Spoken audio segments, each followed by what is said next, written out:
The pollution from what Lena is doing actually kills 3 million people every year, the indoor air pollution. That's more than HIV, malaria, tuberculosis, and cholera combined. So she's sitting in here and she's doing this cooking. And she has to do this for every meal because she can't cook multiple meals at a time.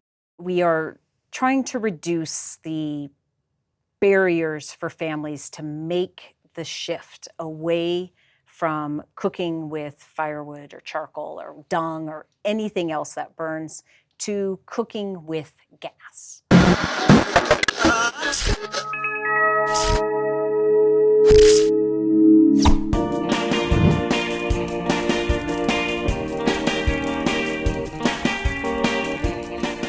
Let's take a look at Africa's energy situation to better understand Colorado's energy situation. But first, like and subscribe our channel. Click on that little bell icon for notifications and find the Devil's Advocate podcast on your favorite listening app. So, Ann Hyre, you're with an organization, the Bettering Human Lives Foundation. You worry about something called energy poverty. What is it? So I think of energy poverty as simply a lack of access to modern energy sources. The reason for that may be affordability, accessibility. We experience energy poverty even here in the US, but in this context, I'm really talking about just people's lack of access to affordable, reliable, abundant, modern energy. Now, your career has brought you all over the globe. You've worked in the former Soviet Union, you've worked in Indonesia, you worked in healthcare, you were a midwife, and now you spend most of your time worrying about a couple of very impoverished countries in Africa, namely Kenya and Ghana, if I've got that right.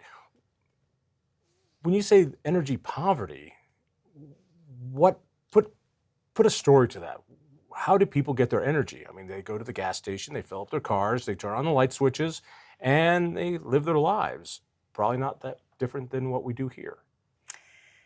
A very small portion of people in Kenya and Ghana live like that because they do live very energy impoverished lives. So if you think of the global population, there's really about 1 billion of us who live as you described. We live in highly energized societies where we don't even think about energy. We do our laundry, we turn on the television, we turn on our lights, we heat our homes, we wear the clothing that we do, we participate in sports, all of these things that are really driven by energy. But there are 7 billion people in the world that don't live like we do.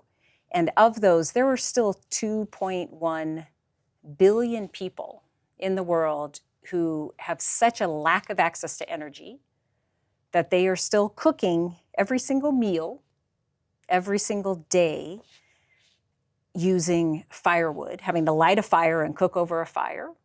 Let me kick these numbers or back charcoal. to you. I know I'm lucky, all right? Mm-hmm. The older you get, the more you realize being born in this country, being born under this system which has brought us such wealth and such an incredible quality of life, middle of the night I turn on the light switch, the light goes on. It has my entire life. I'm not too sure if it will in the future given current energy policies here, but right now the energy is there.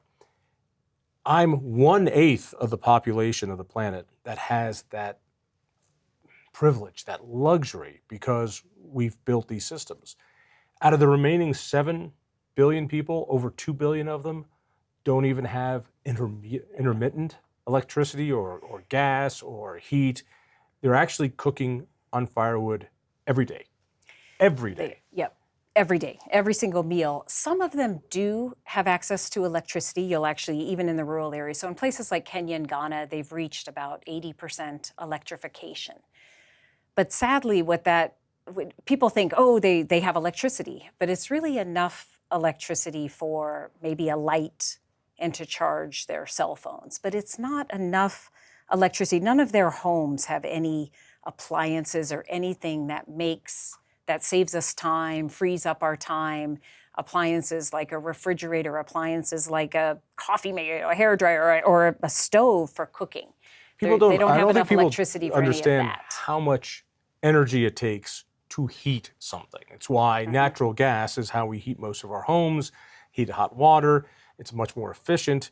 So these little bit of electricity is enough to to power their cell phone, Yeah. but not to run their home. They're not being. Right. They can't. They're not. They can't even toast a piece of Right. bread on that. Yeah.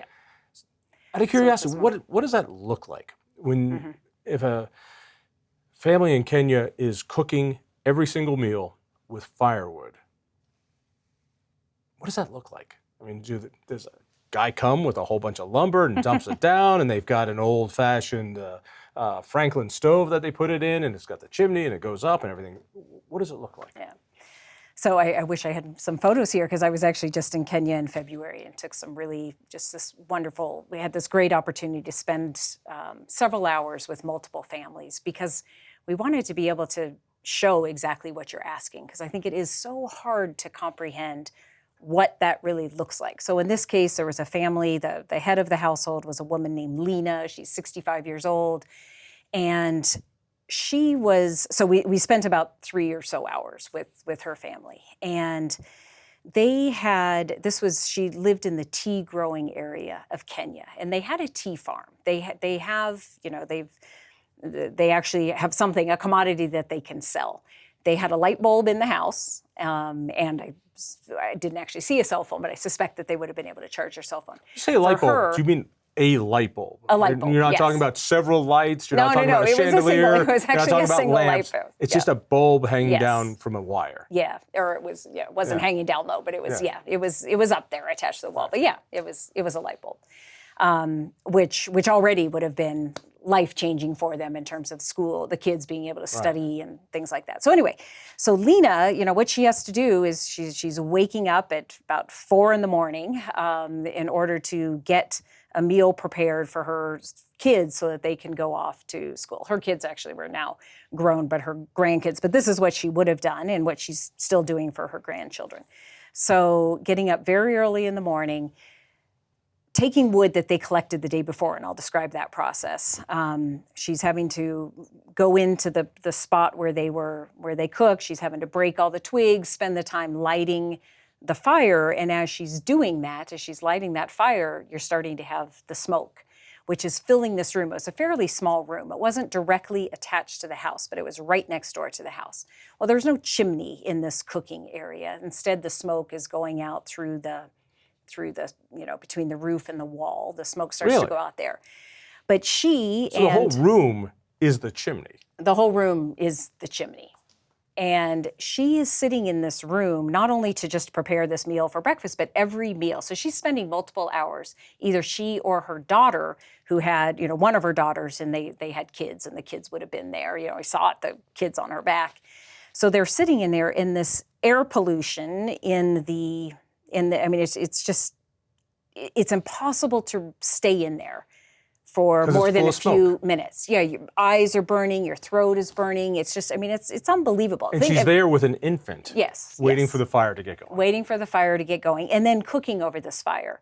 Well, the pollution from what Lena is doing actually kills 3 million people every year, the indoor air pollution. That's more than HIV, malaria, tuberculosis, and cholera combined. So she's sitting in here and she's doing this cooking. And she has to do this for every meal because she can't cook multiple meals at a time. There's no refrigeration, there's no nothing. So she's doing this each time. So it's not like she cooks this stuff, has Tupperware to put it in so that tomorrow or for lunch she doesn't have to do it again. She's got to do this 3 times a day. Yes, every meal. And then there's the wood collection. So the wood collection tends to happen, it's a daily chore, sometimes in the afternoon, either early in the morning after the kids have left is maybe when she would go, or in the afternoon when it's a little bit cooler.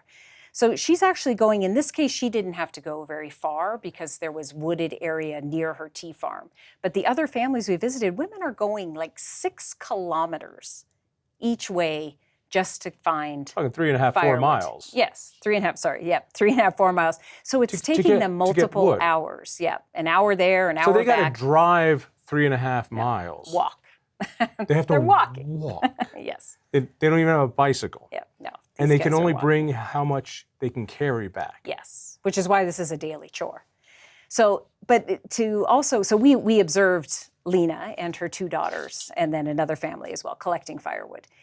And I'm just always so struck when you don't have access to energy, the physical nature of living in energy power. It's just unbelievable. So How much of Lena's day is gathering wood, working over a fire? it's about 5 hours a day. 5 hours a day. Yeah. This is 5 hours a day. She's not parenting or going to a job or earning money or working on her own business. And I'm assuming they split this pretty evenly. Men and women split this chore pretty evenly, right? Unfortunately for this, so the men might be out doing some of the tea picking, though the women were helping in that. But overwhelmingly, the vast majority of this chore, the cooking chore, is exclusively women and children. Some of the water hauling is the women who have to go, because we're only talking about Lena and cooking, and that takes 5 hours. Not to mention the amount of time that it takes to go down to the river, get the water, haul these big jugs up, or go around, go to the community pump and do something similar. I mean, every single drop of water that she has to use for cooking, for bathing, for cleaning, anything, she's having to go and haul to her house because there's no piped water coming in. And I want to emphasize, this is not, a lot of people, when I talk about this, they assume that this is a really rural area, people living in huts. That is not the case.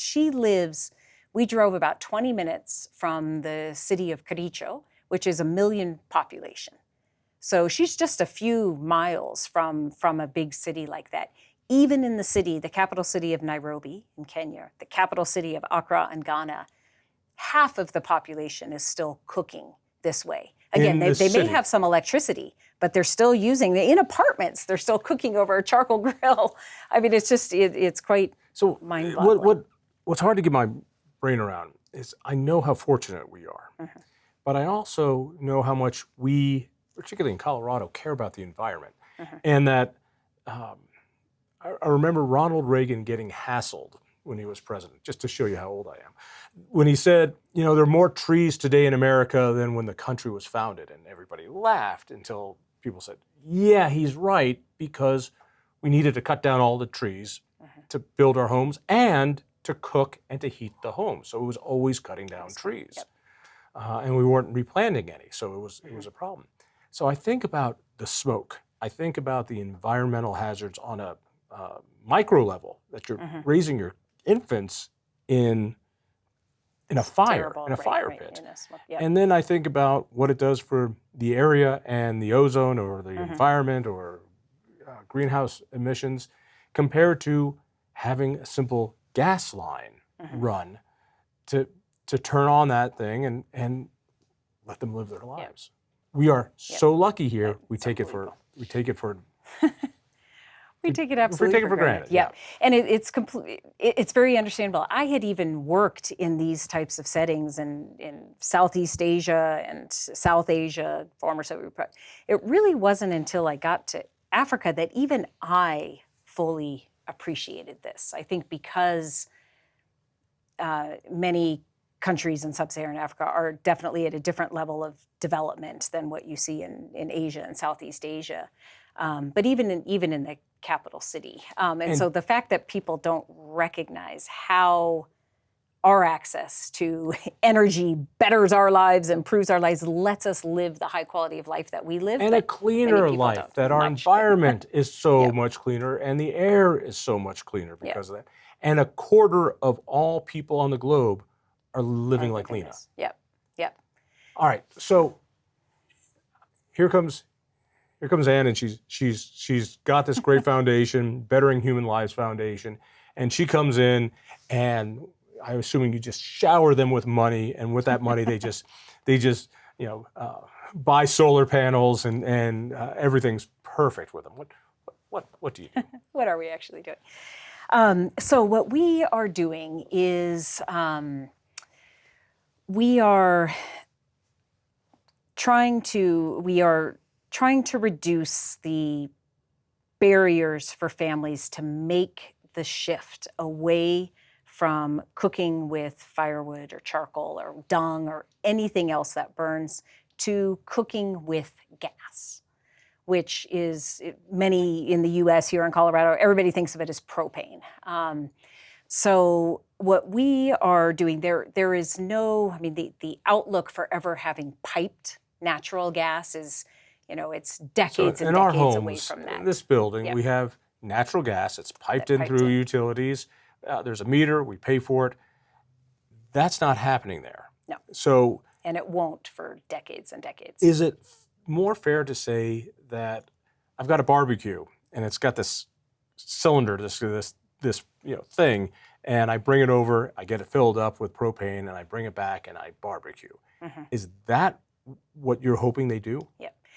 That is what today is the most scalable, affordable, accessible, cleanest option for people, is for them to be cooking using the cylinders. We would love to have this piped gas in there, but for now, what is available there and easily scalable and replicable is the propane. And so Just what we are propane. doing, simple propane in the cylinders.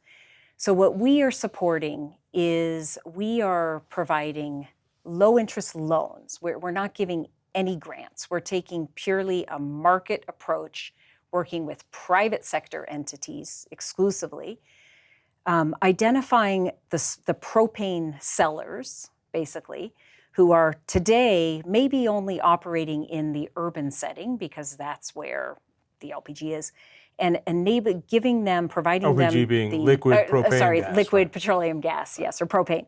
So enabling them to grow and scale their propane business, either within the city of Nairobi, but even more importantly, getting far beyond the capital city of Nairobi or Accra. So these are existing businesses that have really struggled. It's very, very difficult for a small or medium-sized business in sub-Saharan Africa to access capital for anything, working capital or anything else, from either a commercial bank or other investors.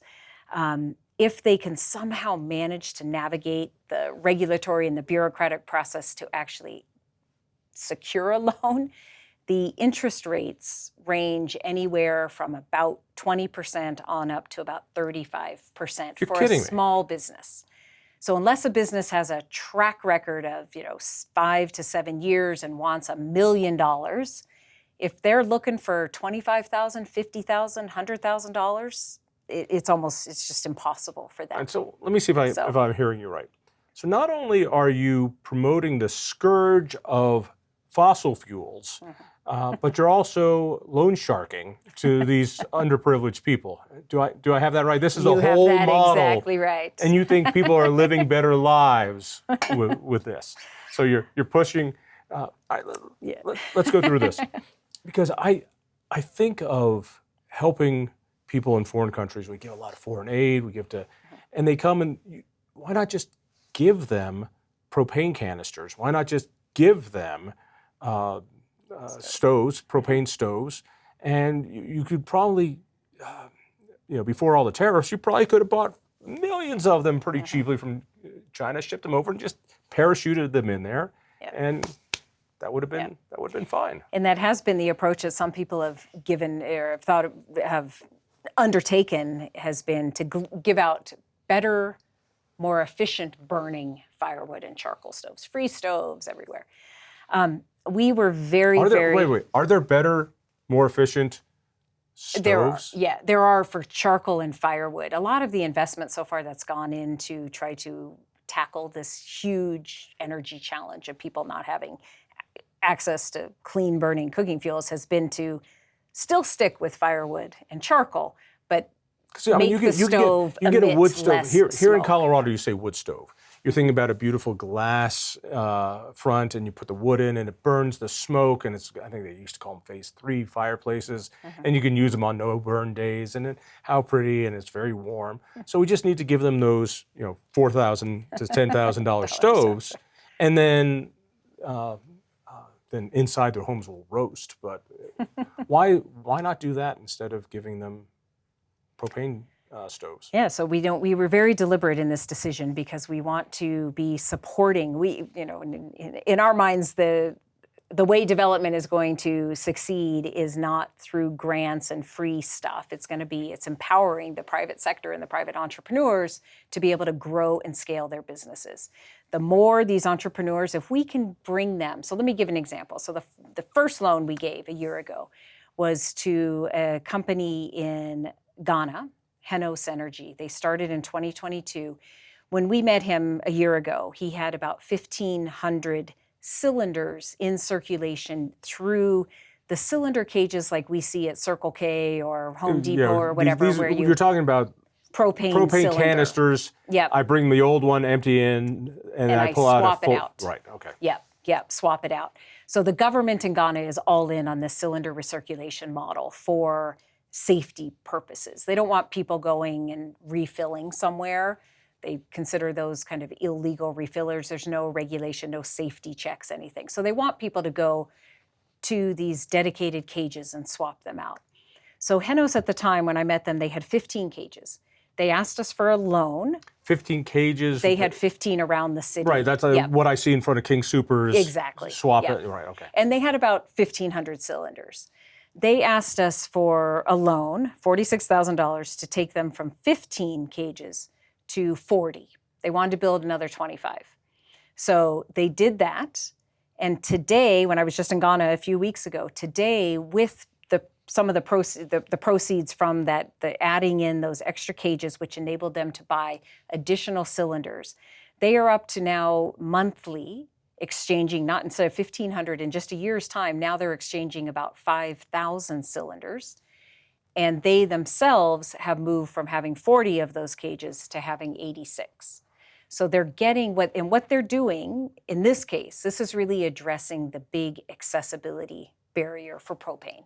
So women want to cook with propane. Nobody wants to sit and cook in that smoke and go through the physical challenges of collecting the wood and hauling the wood and doing that on a daily basis. People want gas. People in the capital cities, in the big urban centers, some of them are already using gas.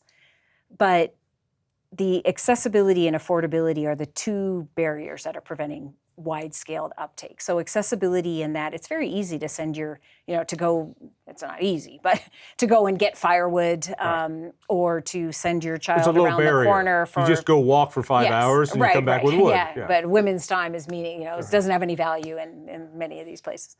So, and then, or they can send their child around the corner to get a bucket of charcoal, something like that. When you say charcoal, am I thinking charcoal briquettes that I use on the barbecue, or are you talking about chunks of wood? So it's chunks of wood that have been carbonized, I guess. So they need 8 kilograms, so 20 pounds of wood. Yeah. So 8 kilograms, you burn it down to these briquette, to burn. I don't even know how to describe this. I'm doing a terrible job. You make little wood bricks, basically. Yeah, wood bricks, yes. Yeah. But it takes 8 kilograms. It's an 8-to-1 ratio.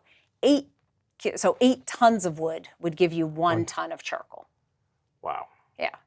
And one of those, believe it or not, a cylinder, like the cylinder that we put on our barbecues, right?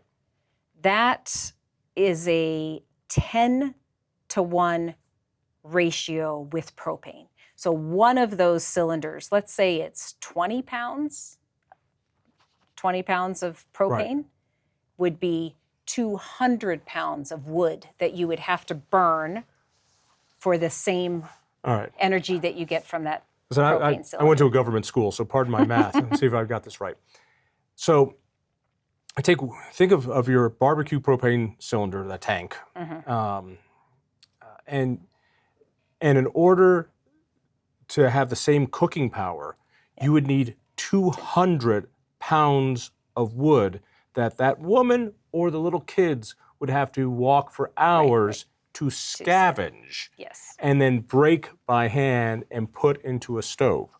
So they're not even putting it into it's an open fire. It's an open pit. Yeah. Oh, so it's not even. All right. And they're cooking over a fire, which is great to do when you go camping. Right. But imagine, by choice. Yeah, by choice. All right. The guy you helped out with. Yeah. So you've given him a loan. You give him a loan for less than $50,000. His output has now doubled, tripled. Tripled. Yeah. which means the accessibility of the product is three times higher. Right. So those cages are now getting spread out, bringing them closer to people's homes. And as we see, so we've given out 10 loans so far. His was one loan. In our minds, number one, we want more households and schools. I could talk about that later if you want to. More households using propane. But we also see a real success measure. We want to see the growth of these businesses, because in the case of Henos, the more they grow, that means that's more propane getting into the hands of houses and schools. You said something that got my attention. You said loan. You didn't give this guy 50 grand. You loaned him 50 grand. Now, given that he'd have to get a loan at 35 to 50% a year, he's paying something in interest, I'm assuming. You're a loan shark, you break knuckles when he doesn't pay, is that? But what happens is he's going to pay that money back, which means you're going to be able to use that money again and leverage it to somebody else. So unlike the usual charity where we parachute a bunch of stuff in and hopefully that the government doesn't take half of it or warlords take half of it or something, you're doing something that is sustainable. So that 50 grand could be used over and over and over and grow. Yeah, so not only are we investing in sustainable business models, but you just described that beautifully, that for the foundation itself, we see every dollar that is repaid, and in this particular case, Henos Energy, they have already paid back half of their loan. We agreed upon a 2-year repayment schedule of quarterly payments, 8 quarterly payments. They've already made 4 on time, in full. Wow. And as a result of that, we have actually now given them a second loan to help us convert some schools. Right. They've demonstrated the growth of their business. They've demonstrated that they finish that up. And by the way, I do want to make sure. So Liberty Energy put together this book, which I think you can get online at Liberty Energy. Yes, you can. Bettering Human Lives. You've got a chapter here on energy poverty as well. It's really worth spending some time on. And Liberty Energy, a Colorado-based energy company, is one that really started this foundation. Without this company, this foundation probably wouldn't exist. Would that be the right way to put it? Yep, absolutely. All right. Yep. So you don't need any extra funding. So people who are watching don't send you any money. Is that what I'm hearing? Please don't listen to that comment. Yeah, please don't listen. This is a great place. It is a 501c3 we are a 501c3 charitable organization, and people who want to help people around the world. It's a great place to contribute. And also to check out that book. All right. My family in Kenya, great. Now down the street is a bunch of places I can buy gas canisters. What am I going to do with it? I need a stove. So are you parachuting stoves in? Are you helping people get those businesses going? We are. And in fact, speaking of Colorado, one of our entrepreneurs that we are supporting, actually, we are supporting the Ghanaian entity of EnviroFit. So EnviroFit is a cook stove manufacturing company. I hate the name of it already. It's got environmentalism and fitness in it. These are two things I don't want. They are a great company. They were born out of CSU. They've been around now for about 20 years, and a lot of the work they did early on was actually on those better, improved firewood and charcoal burning stoves. All right. We are funding their Ghanaian entity to build a manufacturing facility for LPG. So for propane burning stoves. And so it'll be the first full manufacturing facility for these types of stoves in West Africa. So we're hoping that not only will they be able to serve the market in Ghana for stoves, but they will also be able to begin to get stoves out to other West African companies as well. How much would a stove cost? So there's a variety of different options. So the very basic I'm cooking on an open pit of dung, Yep. and now I want a stove. Yep. So what you are likely then to buy is it's 6 kilograms, so 15 pounds, slightly smaller than what we get at Circle K and other places.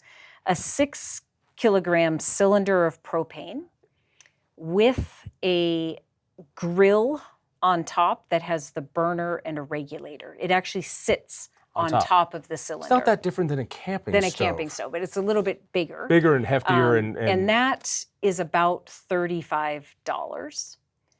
To refill that cylinder costs today about $7 to $8.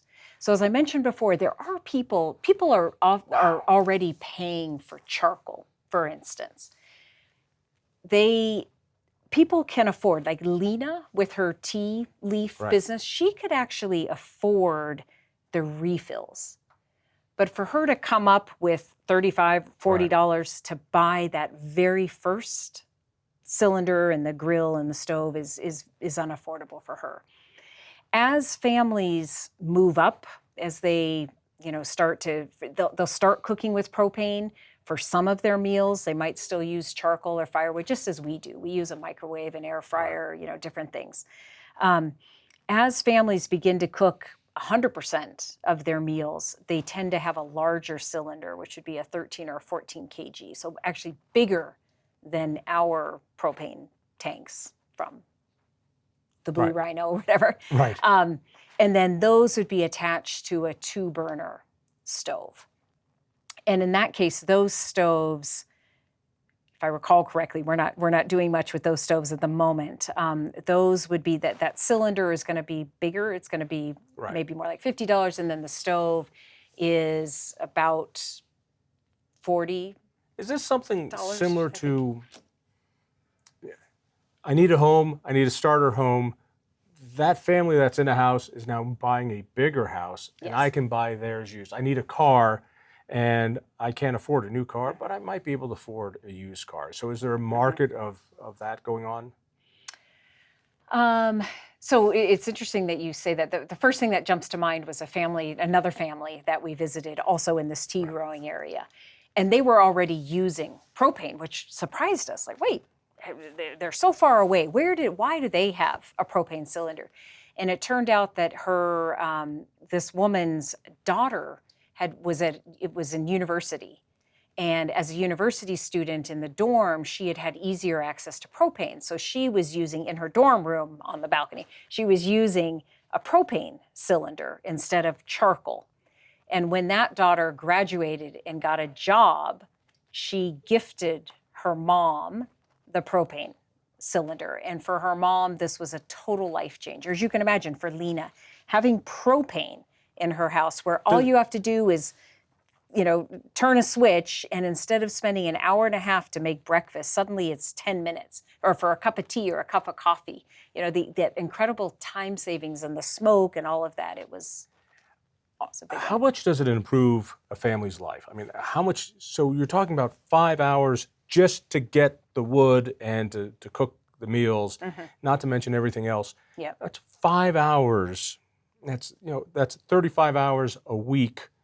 That is now liberated. Yep. And if you care about the environment, if you care about air quality, if you care about greenhouse gases, you have just cut those emissions to a tiny fraction of what they were before. There are no losers here. If you care about the wood that is needed to build buildings, now we have more wood. Is there anybody who looks at what you're doing here and goes, this is wrong because it's fossil fuels, and therefore we got to stop it and keep it in the ground?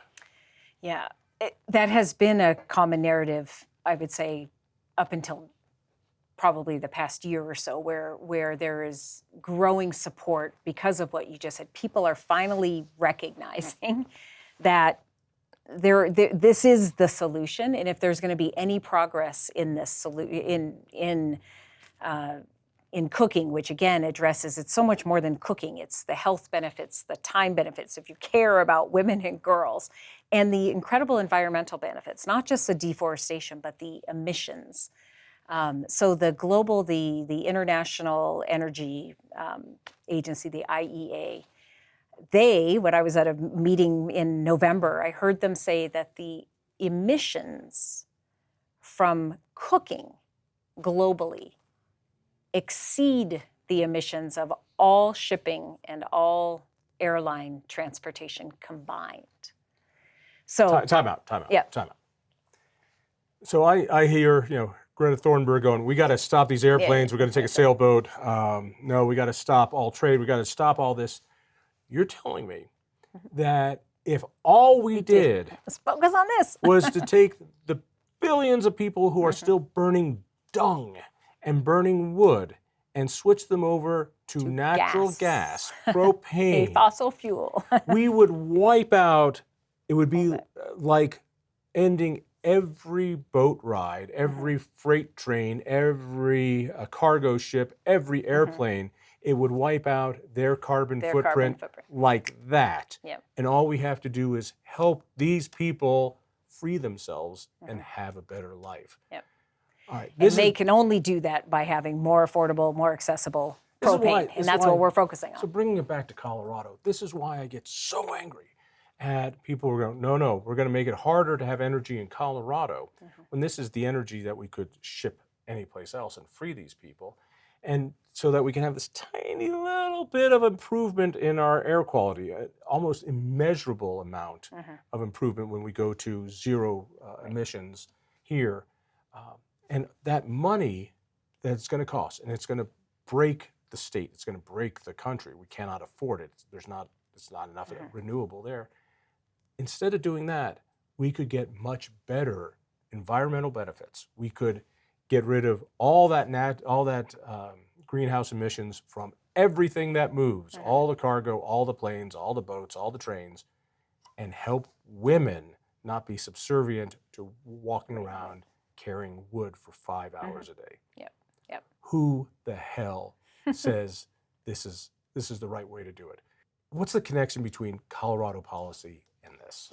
Well, as you said, I mean, the more LPG that becomes available here in Colorado, Colorado is an oil and gas producer, natural gas. Propane is a byproduct of natural gas. There are companies here in Colorado that are very supportive of these types of initiatives, and getting the more we can get out and the more we can, because both Kenya too, because get out cleanly, right? My suspicion is when America does it, it's a little cleaner than when China does it, or when Ghana does it. Yeah, or the Middle East or other places. So for the moment, Ghana has some domestic production of LPG. Cameroon, Nigeria, there's a couple other countries that have domestic production of LPG, of propane. Kenya, though, is importing all of it. Some of it comes from the U.S., most of it's coming from the Middle East. But if more of it could come from Colorado, more of it could come from the U.S., that's all the better for us. And it would help the environment if that's really what you care about. If you care about women, it would help them too. Yeah. Where do people go to learn more about this? Yeah, so we have a website, yes, betteringhumanlives.org. As you mentioned, through the libertyenergy.com website, that's where someone can read this, which is a wonderful snapshot in general of energy. Where does energy come from? How is it consumed? What are the trade-offs of different energy sources vis-a-vis the climate, the environment, all of that? And then there's a section on energy poverty. So that is through libertyenergy.com. Convince me that this is not just some corporate scam. So you guys at Liberty Energy, which you don't work for, you work for a foundation, and its evil friends in the business can sell more stuff. Convince me that's actually about people and not about money. And interestingly, that was a common criticism in my previous role dealing with, getting support from pharmaceutical companies. But Liberty Energy, along with all of the other energy companies in this world, every day their business is all about alleviating energy poverty by enabling us to live in a highly energized society where we have hopefully affordable, that begins to be questionable, but affordable, accessible, abundant, reliable energy. So everything they're doing is already helping address energy poverty. But in this case, perhaps I would say that one of the largest global energy challenges that we face is this very solvable problem of cooking and getting clean burning cooking fuels into more homes and schools. And Liberty had wanted to do this for a number of years. wanted to be more deliberate in tackling that particular problem in sub-Saharan Africa, above and beyond all the other work that they're doing in energy poverty. So their hearts, our hearts, the hearts of the energy industry is in the right place in solving this problem. And from the point of the environment, if you take people who are burning dung to stay warm and you move them to burning coal, the amount of environmental good that does is immeasurable. I mean, as far as emissions and pollution and particulate matter, if you take them from coal and bring them to natural gas or propane, it's even better still. If you take them from propane to nuclear energy, where there's no footprint at all, it's the best still. And the key is to get all these people moving up those ladders from where they are today, not where we as rich Americans think they should be. Very well stated. All right. BetteringHumanLives.org. Yep. And the place to contribute there and all the there other is. stuff? Yep. Funny I should mention that, huh? Very happy to accept contributions and donations and But you don't need my old Coleman stove, do you? We do not. We have those already in sub-Saharan Africa. Thank you. It's incredible what you do. And thanks. Thank you so much. If you enjoyed that conversation, by all means, click one of these other great programs. We have the best conversations with the most fascinating Coloradans. And subscribe to our channel. Just click down below and hit that little bell button too. You don't want to miss a single show.